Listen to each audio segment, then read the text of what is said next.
오늘은 안보국방의 대전환을 하겠다는 말씀을 드립니다. 굴종평화에서 무장평화로 전환을 하겠습니다. 핵균형 무장평화로 선진강국의 토대를 만들도록 하겠습니다. G7 선진국 시대를 열기 위해서는 선진경제와 강한 안보가 뒷받침이 되어야 합니다. 그렇게 되어야만이 코리아 디스카운트를 우리가 없앨 수가 있습니다. 지금 우리 국방은 매우 유약해져 있고 안보는 흔들리고 있습니다.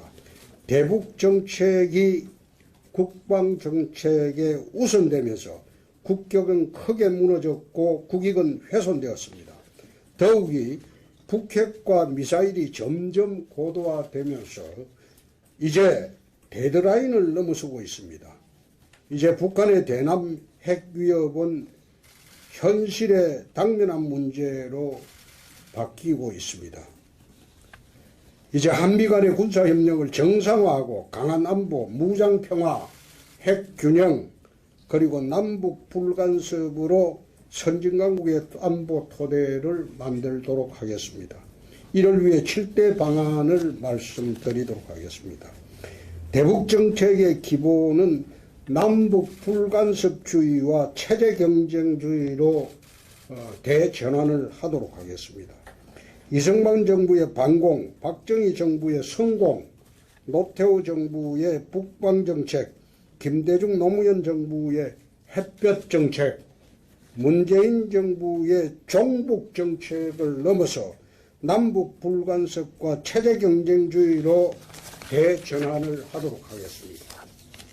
91년 남북 기본 합의서의 원칙에 따라 상호 존중하고 그리고 불간섭하고 불가침의 3대 원칙을 기본으로 대북 정책을 세우겠습니다. 남북 간 체제 경쟁을 통해 자연스럽게 더 나은 체제로 흡수되는 독일식 통일 정책으로 전환을 하도록 하겠습니다. 둘째, 취임 적시 9.19 남북 군사 합의를 파기하겠습니다. 이미 이거는 북쪽으로부터 파기가 된 겁니다. 2018년 9.19 합의 이후에 미사일 발사 26차례, 2017년도 5월 이후에 북한 무력 도발은 40회로 이미 9.19 군사 합의는 사문화되었습니다. 휴전선과 NLL의 인근의 정찰비행 훈련 등을 제한하면서 우리 안보에 큰 구멍을 만들고 있습니다. 무너진 전방지피를 복원을 하고 대전차 방어체계를 다시 구축하는 한편 전방사단을 정강을 하고 정찰비행을 재개하고 한미 군사훈련 정상 실시로 NLL과 휴전성 방어를 더욱 튼튼하게 하도록 하겠습니다. 셋째, 남북 군사력 균형을 회복하고 무장평화를 추구하도록 하겠습니다. 지금도 북핵을 포함할 경우 남북 군사력 지수는 북한이 2배 이상 위에 있습니다.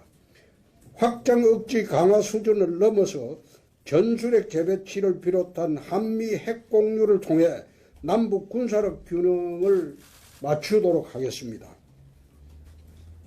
지금 북핵을 포함할 시는 북한의 군사력 지수는 1702고 우리 대한민국은 840에 불과합니다. 중장기적으로 우리 탄도탄과 SLBM의 핵단두 장착을 추진을 하고 한미 원자력 협정을 개정하여 파이로 프로세싱을 추진함으로써 잠재적인 핵능력을 강화하도록 할 것입니다. 독일 슈미트의 이중결정 모델을 원용하여 한미 핵공유 협정 체결과 북한 비핵화를 동시에 달성하는 이중결정 북한 비핵화 로드맵을 마련하여 추진하도록 하겠습니다.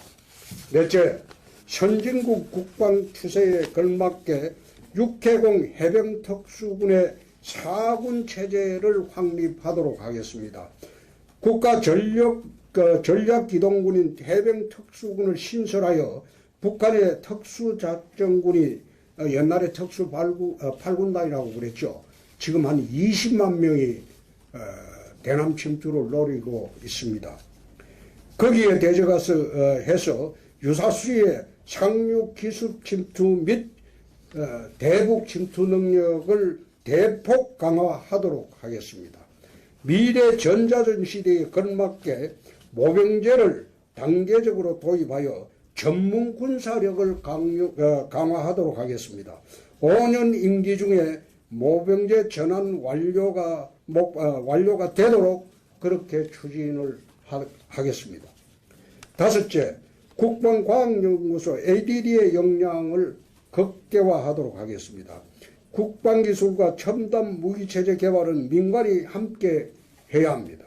ADD를 민간에 대한 지원 중심으로 만들어 놓은 현재의 개발 체계를 개편하고 인력 예산을 대폭 지원해서 ADD 중심으로 전략무기를 연구하도록 하겠습니다. 전자전 시대의 첨단 과학기술군 건설을 군의 중심 개념으로 삼도록 하겠습니다. 전자기 펄스탄, 이게 EMP탄입니다. EMP탄이 개발이 완료가 되어서 실전 배치를 반드시 하도록 하겠습니다. 이렇게 해야만이 북핵이 무력화되는 첫 단계가 됩니다. 미국 키홀드 군사첩보위성의 전자정보 협력을 대폭 강화하도록 하겠습니다. 사실 문재인 정권의 미국 전자정보는 우리나라에 주지 않을 겁니다. 이게 김대중 노무현 정권에도 똑같은 현상이 있었습니다. 그래서 미국과 협상을 하여 군사첩보위성의 전자정보를 실시간 공유하는 형태로 이 분야 협력을 강화하도록 하겠습니다. 작게 5015의 선제 타격 능력 극대화를 위한 감시 타격 역량을 대폭 확대하도록 하겠습니다. 북한의 장사정포 그리고 미사일 방어를 위한 한국형 아이언돔을 개발하도록 하겠습니다. 비밀 첨단 무기체계를 적극 개발해서 대북 억제력을 강화하도록 하겠습니다. 여섯 번째, 사이버전 대응 역량을 강화하겠습니다.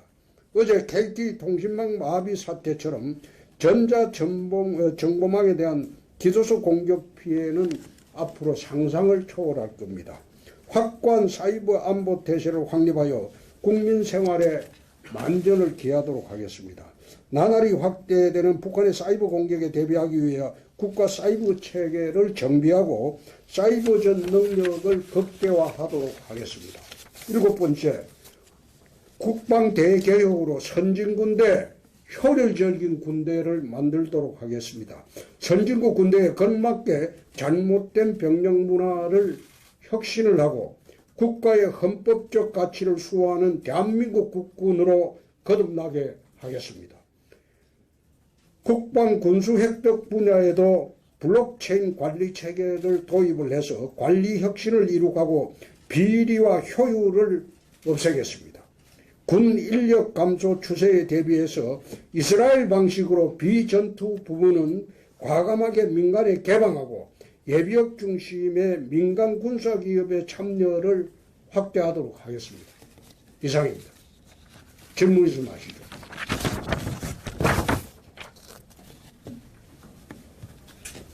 네, 안녕하십니까. 저희 외신의 포크타임스의 이준백 기자입니다.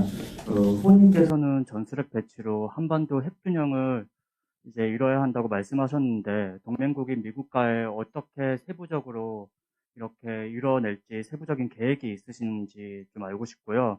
또한 이제 미중 관계 악화로 이제 악화된 상황에서 대중 외교 하나씩만 질문하세요. 예. 그러면 그것만 해도 예. 1시간 설명을 해야 돼요. 알겠습니다. 그러면 네, 그것만 내가 답변하겠습니다.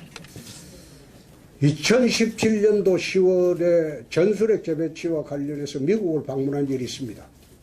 그때 미국 조야에 왜 전술핵 재배치를 해야 되고 나토식 핵 공유를 해야 되는지 내가 2017년도 5년 전에도 설파한 일이 있습니다. 그때 코리 가드너 미 상원의원도 그 군사위원입니다. 그분도 동의를 했고, 그리고 하원의장 지금은 은퇴를 했죠.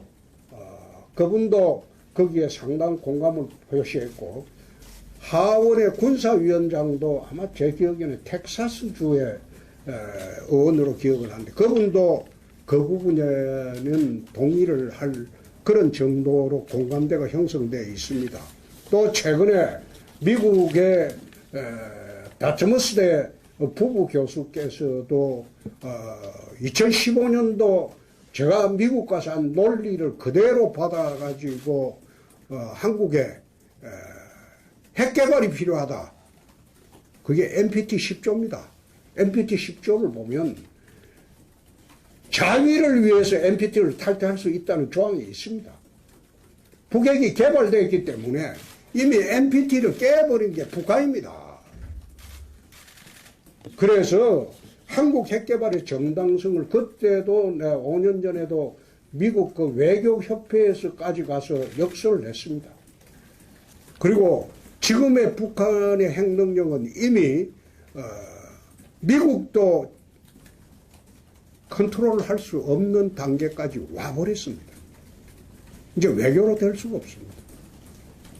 그래서 나토식 공포의 핵균형 정책으로 전환을 하지 않고는 미국도 어쩔 수가 없을 겁니다. 여태의 논리로 핵확장 억제만으로 한국을 보호할 수 있느냐? 최근에 레이건 대통령 특별 보좌관 한 사람이 한국 핵확장 억제 그거 넣지 마라. 본토가 핵으로 불받아낼 판인데 왜 우리가 한국에 해줘야 되느냐? 그 주장도 못 봤습니까?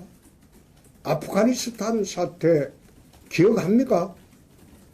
베트남 사태 기억합니까? 도대체 그런 유약한 생각으로 어떻게 5,200만 국민을 옹호하고 보호하고 지키겠다는 겁니까? 미국도 어쩔 수 없는 상태까지 와버렸는데 매일같이 이야기하는 외교로 풀어가지고 그게 풀립니까? 북은 핵 포기를 하는 순간 체제가 바로 무너집니다. 내가 대통령이 되면 바이든 대통령과 슈미트처럼 협상을 한번 해보겠습니다. 독일의 슈미트 그 총리가 협상을 할 때 러시아가 동구권에 핵미사일을 대거 배치하니까 슈미트 수상이 미국에 전술핵 재배치를 요구했을 때 미국이 거절했어요. 그러면 우리도 영국과 프랑스처럼 핵개발하겠다.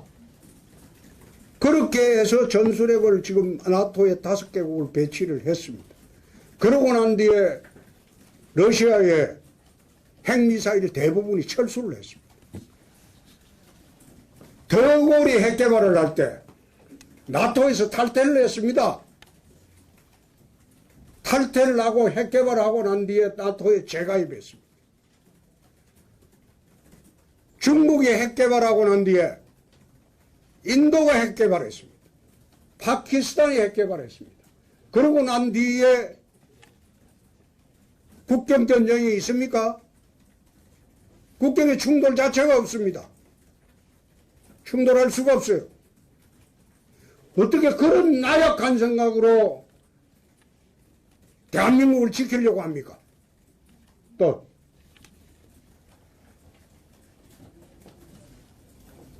저 일본 일본 TV라고 하는데요. 그 오늘 그 외교에 대해서도 언급이 없으셔가지고 외교는 내일 할 겁니다. 한일 관계 그건 내일 하겠습니다.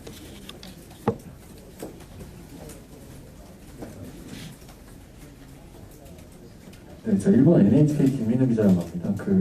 문재인 정권 들어서 한번 이런 수출 규제가 있고 나서 한일 정보보호협정 지소미아 관련해서도 굉장히 좀 파기를 한 해 만에 갈등이 많았었는데요. 한일 간의 군사정보보호협정이나 나아가서 한미일의 군사적인 협력이 중요성에 대해서 어떻게 생각하시는지 한번 말씀 부탁드립니다. 지소미아 협정은 계속되어야 됩니다. 한일은 대북 전선에 있어서 운명 공동체입니다.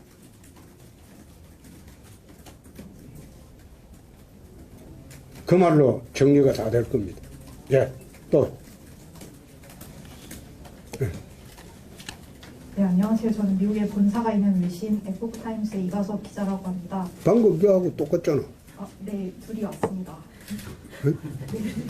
2017년 사드 배치 당시에도 중국은 반발한 바 있습니다. 전술핵 배치에도 중국의 반발이 예상되는데 어떻게 풀어나가실 생각입니까? 사드 배치 때 2017년도 4월에 우다웨이가 대통령 후보들을 예방한 일이 있습니다. 탄핵 대선 때 사드 배치를 반대해달라고. 그때 내가 그래 이야기를 했습니다. 북핵을 제거해 줄 수 있느냐? 북핵 제거에 중국이 레버리지 역할을 할 수 있느냐? 북한은 주권국이기 때문에 할 수 없다고 우다웨이가 답변을 했습니다. 내가 바로 물어봤습니다. 대한민국은 주권국이 아니냐? 대한민국은 중국의 속국이냐? 어떻게 말을 그런 식으로 하냐? 응? 북핵을 제거해 주지도 못하고 제어해 주지도 못하는 중국이 어떻게 한국 방위를 위해서 하고 있는 국방정책을 이래라 저래라 할 수 있습니까? 그 상식에도 어긋나죠. 내 2017년도 답변하고 똑같습니다. 또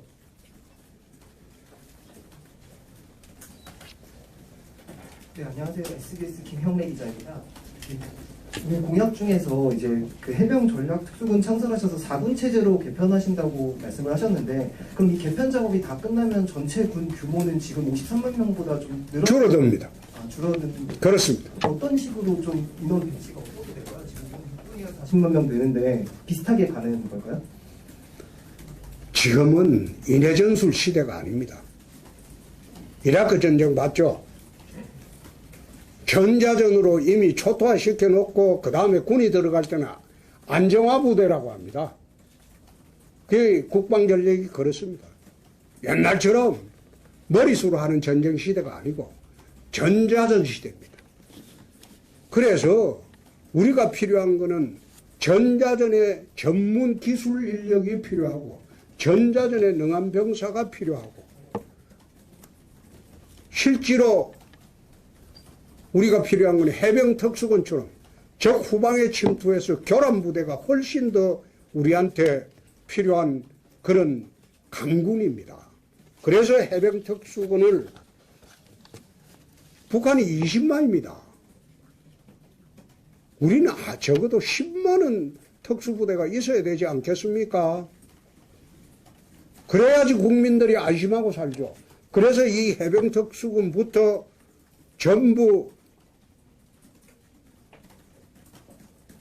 모병제로 할 겁니다. 해병특수군부터 전부 모병제로 해서 일당 배가는 용사들로 충원을 할 겁니다. 또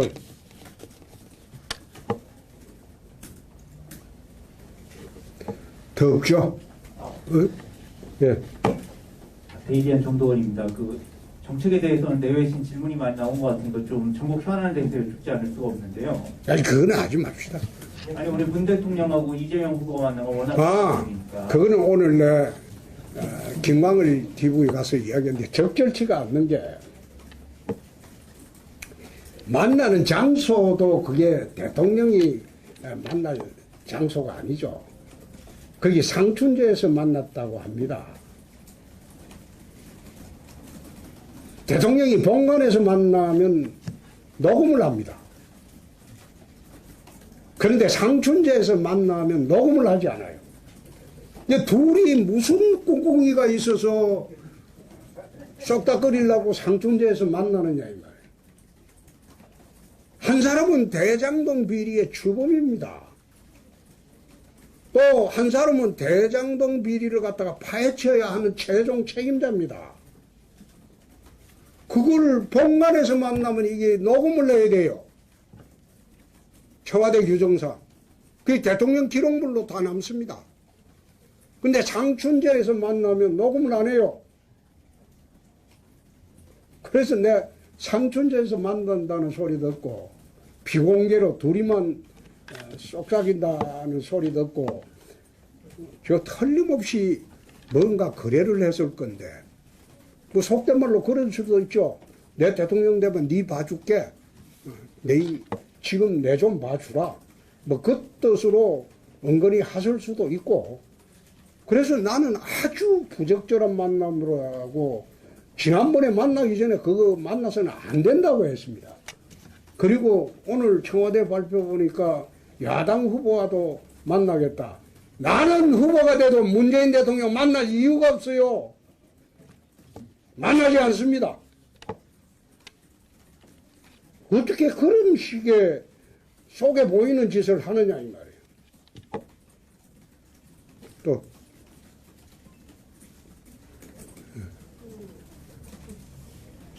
루시스 정윤아 기자입니다. 그 문재인 정부의 대북 정책 중에 가장 큰 문제점이 뭐라고 보시는지 하고. 그거는 종북 정책이라고 했잖아요.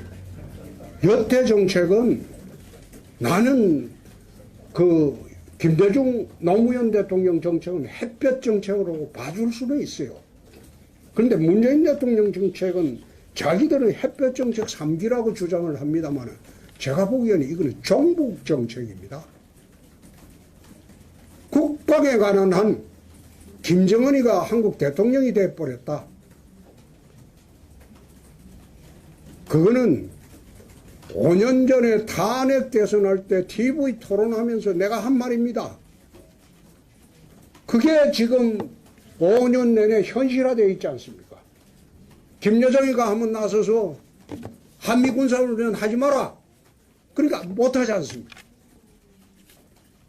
그러니까 이 정권은 북한에 대해서는 종북 정책이다. 대북 정책의 본질은. 그렇게 볼 수밖에 없죠. 주권이 없죠. 군사 주권이 없어요.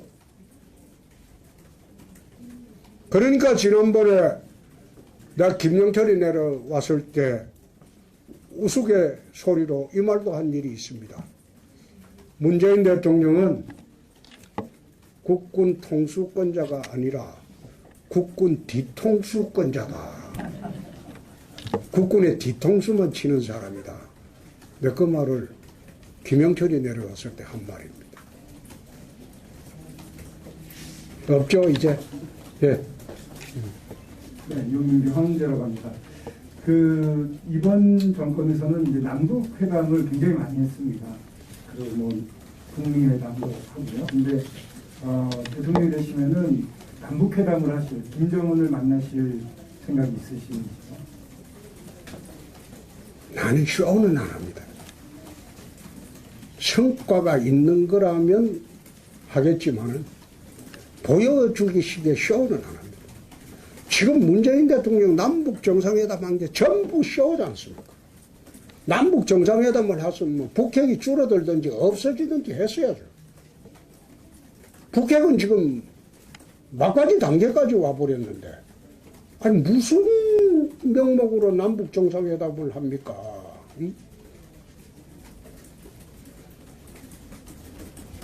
강도는 칼을 갈고 있는데 어떻게 맨손으로 저항을 하려고 하느냐 이 말이에요.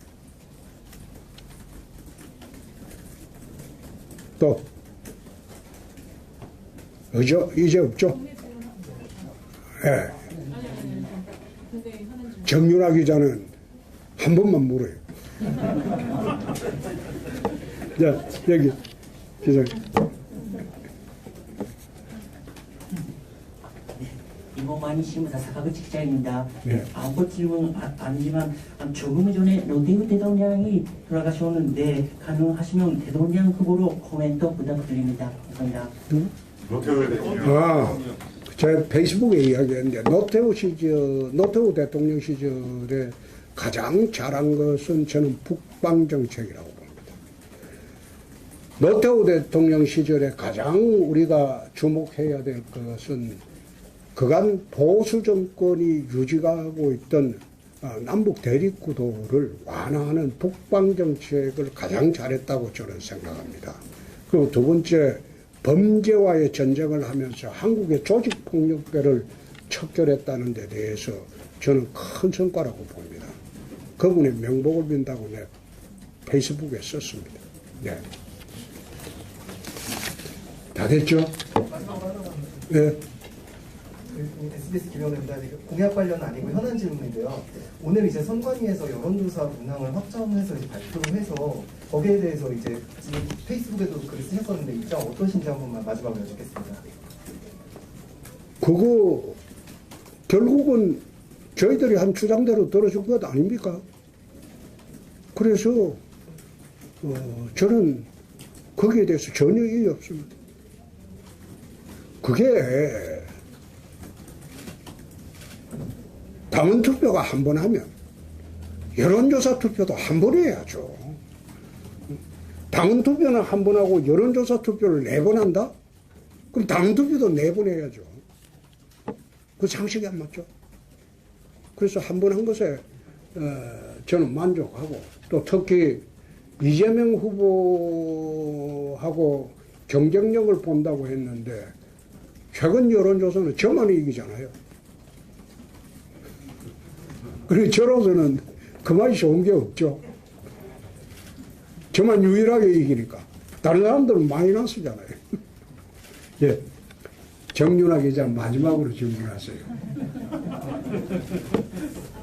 SBS 선배가 질문한 거랑 똑같은 걸 여쭤보려고 했었는데, 그 어제 공문을 당 선관위에 보내셨다고요. 그 당원 투표할 때 모바일 투표를 못한 사람들은 ARS 전화로 투표를 하는데 본인 인증이 없다. 그거는 본인 인정을 해야 되는 게 대리 투표 가능성 때문입니다. 그거는 본인 인정도 안 하고 그냥 한다는 것은 대리 투표를 허용한다는 뜻입니다. 그건 우리가 투표의 4대 원칙에 대해서 보면 직접 투표, 비밀 투표 다 그러지 않습니까? 인정 절차가 없으면 4대 원칙에 위반되죠. 본인이 투표 안 하고 옆에 사람이 들고 찍을 수도 있는데 그걸 어떻게 모바일 인정을 안 한다는 겁니까? 그건 아니죠. 정윤아 기자는 어떻게 생각하세요? 내 말 맞죠? 그건 선거에서 투표의 4대 원칙에도 위반되는 짓이에요. 예. 이제 다 됐죠? 예. 외교 문제, 한인 문제는 내일 발표를 하겠습니다. 지금 초미의 현안이 한인 문제인데 사실 저 개인의 입장에서 보면 제 아버님은 일제시대에, 일제강점기에 강제징용을 갔다가 1년 만에 9.4일생 살아온 적이 있습니다. 그래서 저는 한인 문제를 해결하는데 이 개인적인 경험으로, 개인적인 그런 감정으로 한인 문제를 해결하는 것은 적절치가 않다. 언제나 그런 생각으로 생각을 하고 있습니다.